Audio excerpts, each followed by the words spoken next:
papier, nous nous retrouvons aujourd'hui pour une nouvelle carte de vœux et celle-ci est vraiment particulièrement mignonne. Alors comme il y a le papier fenêtre, vous j'essaie qu'il n'y ait pas de reflet pour que vous puissiez la voir, mais donc vous voyez il y a ces petits souriceaux qui sont juste adorables. C'est pour ça que j'ai appelé cette carte les souris mages, parce que ce ne sont pas des rois mages, mais des petites souris mages. Elles me font vraiment penser aux rois mages avec leurs petits présents, comme si elles apportaient les cadeaux, etc. Je trouve ça très très mignon. C'est une carte shaker, donc vous voyez qu'il y a les petits, toutes les petites choses qui viennent se balader et qu'on entend gigoter. Et mes petites souris ont été colorisées. Alors je vais utiliser une autre technique avec vous. L'idée c'est de vous montrer différentes techniques. Ici je les ai colorisées avec des crayons aquarellables. Ici ils sont de garandage, donc ça ressemble à des crayons de couleur tout simplement. Mais on peut passer ensuite un aqua painter et en fait ça va donner un aspect peinture, puisque vous voyez là on n'a pas l'impression d'un coloriage, mais ça fait vraiment un aspect aquarelle et c'est plutôt sympa. Si j'ai utilisé cette technique de colorisation avec par ailleurs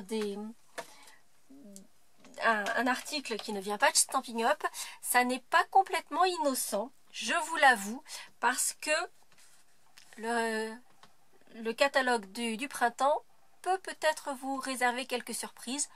Je dis ça, je dis rien. Bref, mais la colorisation avec des crayons aquarellables est vraiment très intéressante parce que même si on n'a pas la fibre peintre, j'ai envie de dire, on a vraiment le contrôle de la couleur parce qu'on commence par la poser au crayon, donc il n'y a pas de couleur qui fuse, etc. On commence par la poser au crayon et ensuite on vient l'humidifier pour donner l'aspect aquarelle. Et donc ça permet vraiment de maîtriser, de contrôler là où on pose la couleur. Donc ici on a nos trois petits souriceaux et donc vous voyez qu'on a la continuité de du paysage, puisque ici on a notre petit souriceau avec son petit bonnet et on voyait que de l'autre côté on voit son bonnet aussi. Tout simplement parce que le tampon ressemble à ceci, ils sont présentés tous les trois sur le même tampon et en fait nous on va faire 3 panneaux. Sinon, vous voyez que ce serait pas assez grand, ceux des extérieurs ne se verraient pas sur la carte. Donc on va faire 3 panneaux qu'on va coloriser séparément et ensuite on va reformer le paysage. Pour réaliser cette petite carte shaker avec nos souriceaux mages, nous avons besoin d'une base de carte. C'est aux dimensions traditionnelles, c'est-à-dire qu'elle mesure 21 sur 14,85 et nous avons fait une ligne de marquage à 10,5. J'ai choisi le papier très vanille pour ce fond de carte. Nous aurons également besoin d'un rectangle de papier brune dune qui mesure 14,85 par 8,5. C'est le panneau que l'on va ajourer ici. Pour faire cet effet, alors soit fenêtre, c'est-à-dire qu'on regarde, on est au chaud dans la maison et on regarde les petits souriceaux passer à l'extérieur, soit ça donne un effet un petit peu portrait avec les petits nœuds dessous, je trouve ça assez rigolo. Donc ce panneau-ci, nous aurons besoin d'un papier fenêtre, puisque c'est une carte shaker, il ne faut pas que nos petits zigouigouis s'échappent. Donc ce morceau de papier fenêtre mesure 14,3 sur 9. Vous en avez l'habitude évidemment, en cliquant dans la barre d'infos, vous allez trouver le lien qui mène à l'article sur le blog avec tout le plan de coupe et toutes les dimensions. Et nous aurons donc besoin de 3 petits morceaux de papier aquarelle, et c'est important, qui mesure 4,5 sur 7,5. Première chose que nous allons faire, c'est coloriser nos petits personnages. Comme la colorisation demande un tout petit peu de temps, je vous l'avoue, j'ai pris un peu d'avance et j'ai déjà colorisé 2 de mes panneaux. Il me reste le panneau central que je vais faire avec vous et vous montrer comment j'ai procédé. Alors première chose, pour arriver à ce qu'il y ait une continuité dans les panneaux et qu'on se retrouve, ça c'est en fait, j'ai appris de mes erreurs, puisque vous voyez qu'ici mon petit souriceau est beaucoup plus haut que les autres. Alors il peut y avoir un dénivelé dans la montagne, c'est pas très grave, mais du coup ce que j'ai fait, c'est que je me suis basée sur mon support de travail et j'ai fait une petite marque.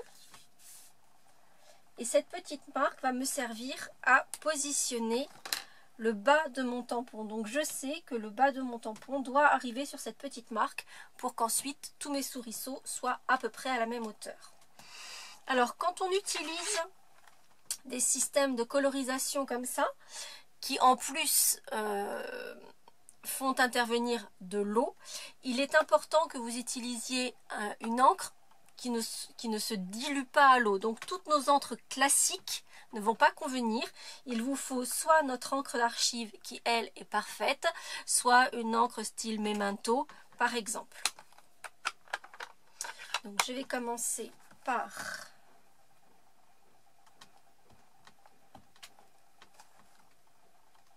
tamponner ma petite souris 7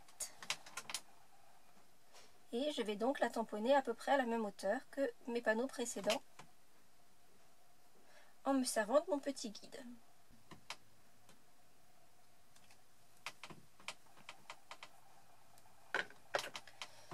Et donc vous voyez, cette fois-ci c'est la petite souris 7 qui est au milieu, qui est centrée, et j'irai coloriser un petit peu ces petits copains sur l'extérieur. Je voulais quand même vous montrer le set de tampons dont est issu celui que nous allons utiliser. Donc c'est celui-ci qui s'appelle Souris de Noël, le bien nommé.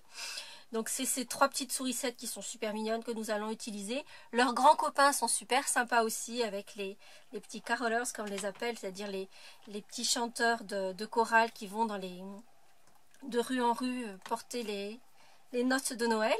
Et puis celui-ci est super mignon aussi. Les messages sont aussi très rigolos. Le souris c'est Noël est vraiment super mignon. C'est celui d'ailleurs que j'ai utilisé dans ma carte ici. Juste ce petit message à l'intérieur, rien de plus. Mais nous avons aussi Sortons les décorations pour une saison des plus festives. Donc vraiment c'est un set qui est super sympa et qui de plus est en promotion cette semaine. Donc profitez-en. Je vais donc procéder à la colorisation, et pour la colorisation je vais utiliser mon Aqua Painter. Donc c'est un pinceau, donc on a vraiment une pointe pinceau, et on peut remplir le corps, donc il se dévisse et on remplit le corps d'eau, ce qui vous permet de ne pas avoir un petit bol avec de l'eau, etc. Il n'y en a pas besoin. Par contre, ce dont on aura besoin, c'est un petit morceau de papier absorbant, parce que simplement en passant la pointe de notre Aqua Painter sur le papier absorbant, ça va le nettoyer. On n'a pas besoin de nettoyer plus que ça entre 2 changements de couleur. Je vais donc commencer par colorier ma petite souris, et je vais utiliser, avec mon Aqua Painter, je vais utiliser mes encreurs, et pour cela je vais simplement appuyer sur le couvercle de façon à ce qu'il y ait un peu d'encre qui vienne se déposer à l'intérieur de mon couvercle, et je vais pouvoir ainsi attraper de la matière, de la couleur, et la positionner sur mes petites sourissettes.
Mes petits souriceaux colorisés.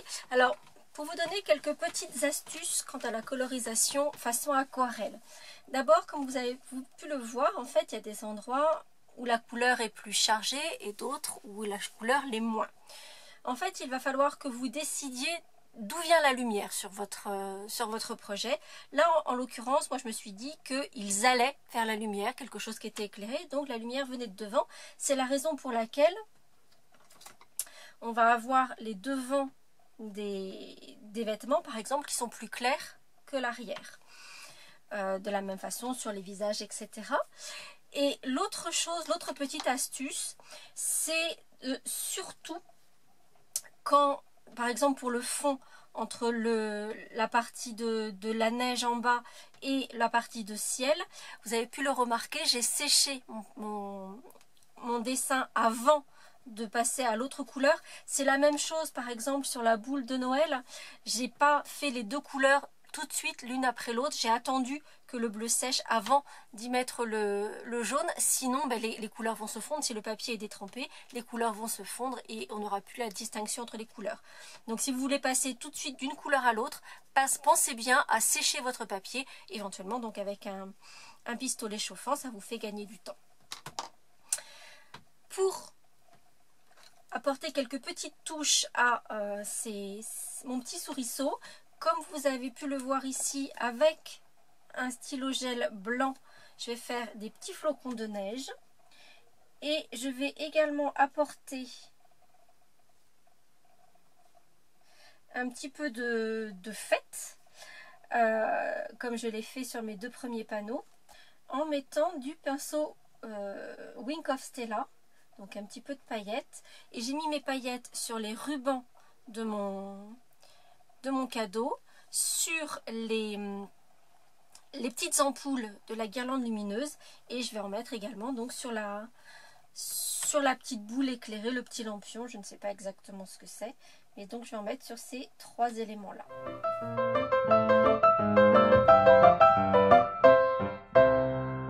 Nous avons donc maintenant notre petit paysage reconstitué, on va le mettre dans l'autre sens, voilà, qui va dans ce sens là.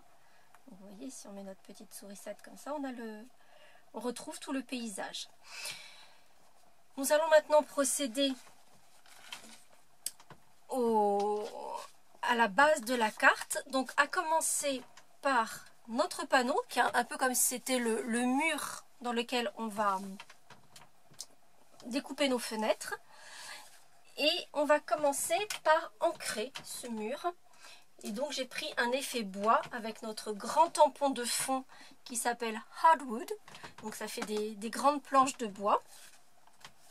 Quand j'utilise ces grands tampons de fond, en général je préfère poser mon papier sur mon tampon plutôt que de poser le tampon sur le papier. Et pour donner un petit peu plus de relief, j'ai choisi de mettre une couleur un peu plus foncée que mon carton de fond. Donc ici j'ai utilisé du brune dune et je vais l'ancrer avec du coloris soft suede, doux suède. Donc j'ancre mon tampon dans son intégralité. Je vais poser mon papier. Alors je ne sais pas si vous l'avez vu parce que j'ai essayé de le cacher, mais notre panneau est un peu plus long que ne l'est notre tampon. Et donc du coup on va essayer d'équilibrer, même si on va le cacher puisqu'on va ancrer derrière, mais équilibrer les parties qui ne sont pas ancrées.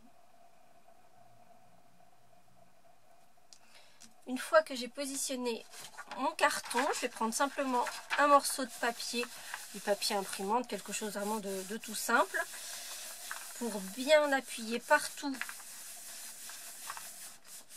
sur mon panneau.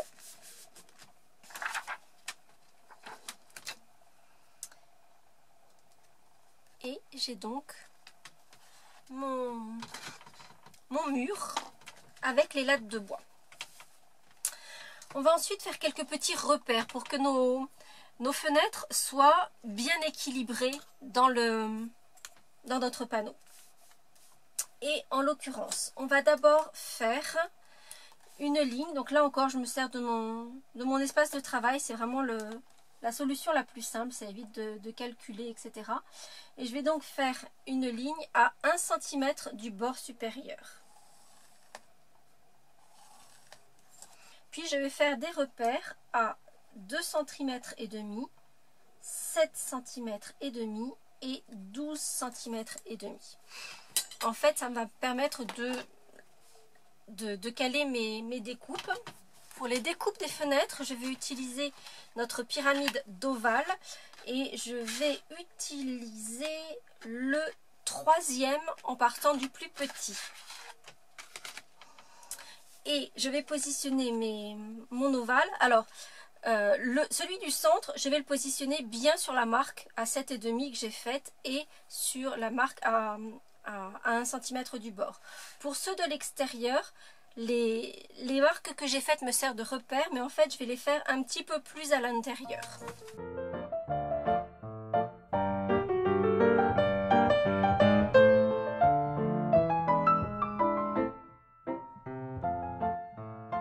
Et donc en fait l'idée c'est que les deux ovales de l'extérieur ne soient pas trop au bord du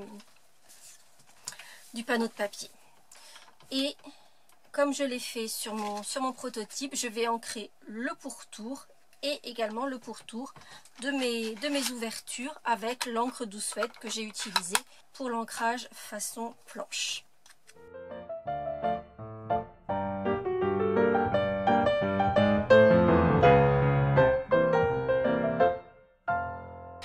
Donc, comme vous pouvez le constater, j'ai fait un ancrage assez profond sur le pourtour puisque le but c'est de dissimuler le fait qu'il n'y a pas de planche, de tamponnage planche sur les côtés. Par contre autour des ouvertures je l'ai fait un peu moins profond. Et on n'oublie pas d'enlever nos marques au crayon, même si avec l'effet bois on les voit à peine, mais elles sont quand même là, donc on n'oublie pas de les enlever.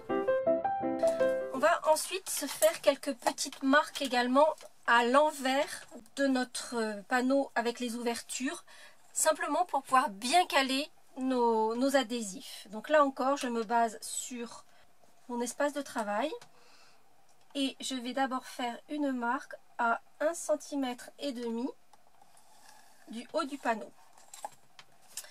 En bas, je vais faire une même marque identique, mais cette fois-ci à 1,5 cm, sachant que le quadrillage de notre espace de travail est d'un demi-centimètre à chaque fois.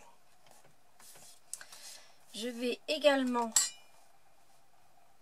faire une petite marque à 1 cm de chaque côté extérieur.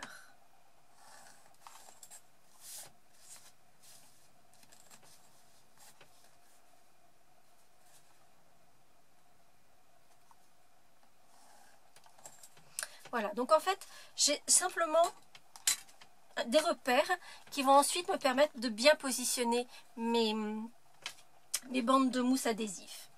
Mais avant cela, je vais positionner mon papier fenêtre qui va permettre de bien sceller tout ça. Donc ça, je vais le faire simplement avec de l'adhésif double face. Je vais en coller sur tout le pourtour de mon papier fenêtre.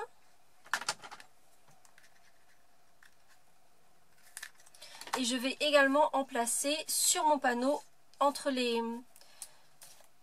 différentes ouvertures.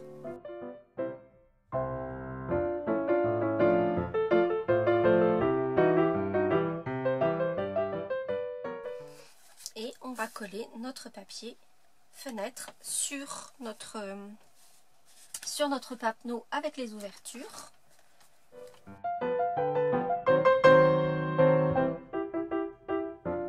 Et on a donc notre petite fenêtre qui sont à présent fermées, plus de courant d'air. Mais on voit toujours notre petite marque qui vont nous être bien utiles, puisqu'à présent on va utiliser nos rubans de mousse adhésifs double face qui sont super utiles dans ces circonstances.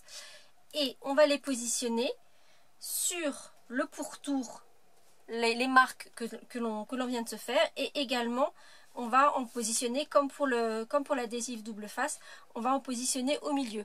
La raison, si je cloisonne mes shakers, c'est simplement pour que mes petits éléments puissent être répartis uniformément, qu'ils ne soient pas tous d'un côté. Là, je suis sûre qu'il y en aura dans chaque ouverture. Et puis, ça peut permettre éventuellement de mettre des petits éléments différents dans chacun des shakers.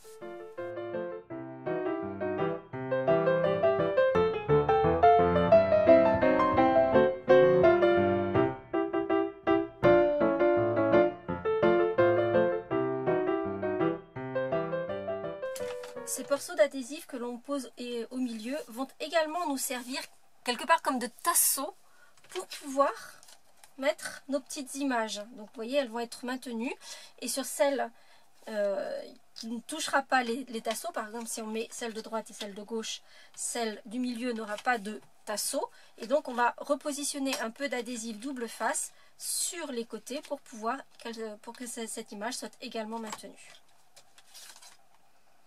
On repère bien l'ordre de nos petites sourissettes, et on repère également où est le haut, où est le bas, puisque vous voyez, quand on va mettre nos petits nœuds, le bas est plus large que le haut.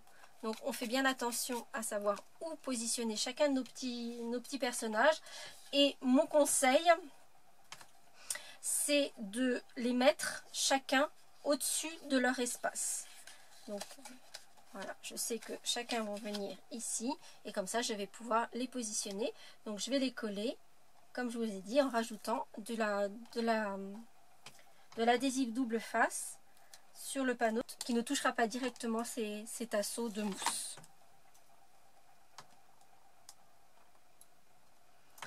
Évidemment, avant de fermer mes petites fenêtres, je vais ajouter les petits éléments de mon shaker. Alors pour mon prototype, j'avais utilisé nos petits sequins givrés qui sont très jolis, et j'avais utilisé, qui ne sont pas vendus par Stampin' Up, des petites perles transparentes et des petits sequins ronds transparents également, légèrement fumés. Et d'ailleurs pour cette carte-ci, en fait je ne vais pas mettre les sequins givrés, et je vais rester uniquement sur de la transparence, donc avec les petites perles et les petits sequins transparents.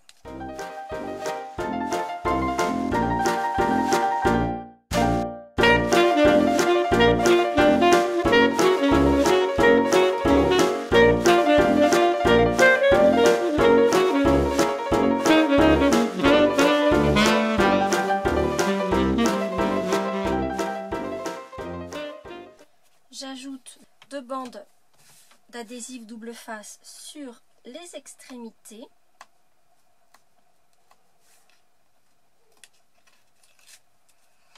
Et je vais venir poser mon panneau avec les 3 fenêtres shaker sur ma carte, sachant qu'il va y avoir un demi-centimètre en haut et en bas de ma carte qui vont être laissés visibles, où on va voir donc le fond de carte.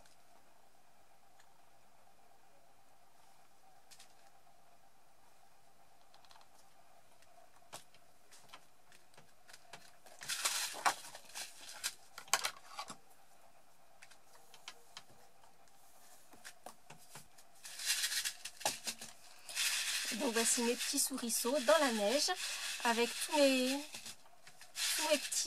mes petits shakers. Vous voyez qu'en fait là du coup ils sont moins superposés sur les images, et on peut davantage les apprécier. Comme sur mon prototype, je vais mettre mes 3 petits nœuds. Ce sont des petits nœuds à la fourchette que j'ai réalisés dans notre ruban en fibre naturelle avec le petit liseré argenté au centre. C'est un ruban qui se noue impeccablement avec les petits nœuds à la fourchette. Ça fait quelque chose de très joli. Comme je vous ai fait une petite vidéo spéciale sur le nœud à la fourchette, je les ai préparés avant. Si vous ne savez pas encore comment faire, n'hésitez pas à cliquer dans la petite rubrique trucs et astuces pour retrouver ce petit nœud à la fourchette, et uniquement cela. Et je vais positionner mes petits nœuds avec juste un mini point de colle.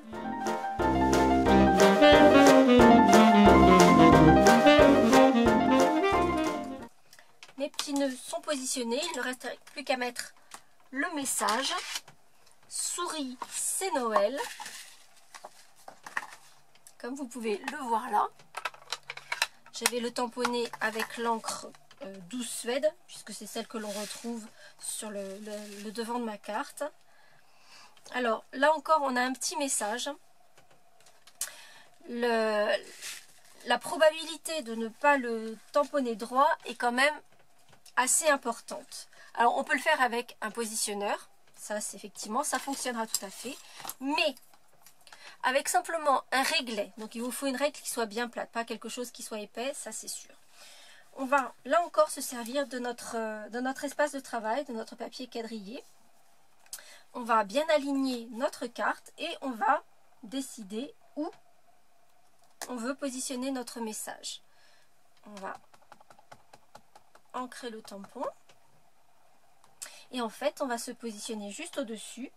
On va centrer en largeur évidemment. Et tamponner notre message juste au-dessus de la règle.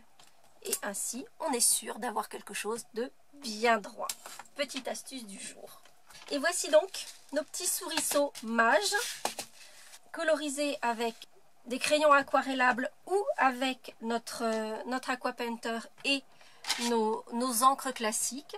Alors évidemment, vous voyez qu'on a des couleurs plus vibrantes. Je pense qu'on peut obtenir aussi des couleurs plus profondes avec les crayons aquarellables. Je ne les maîtrise pas encore complètement, donc j'en suis aussi à mes débuts, je découvre avec vous.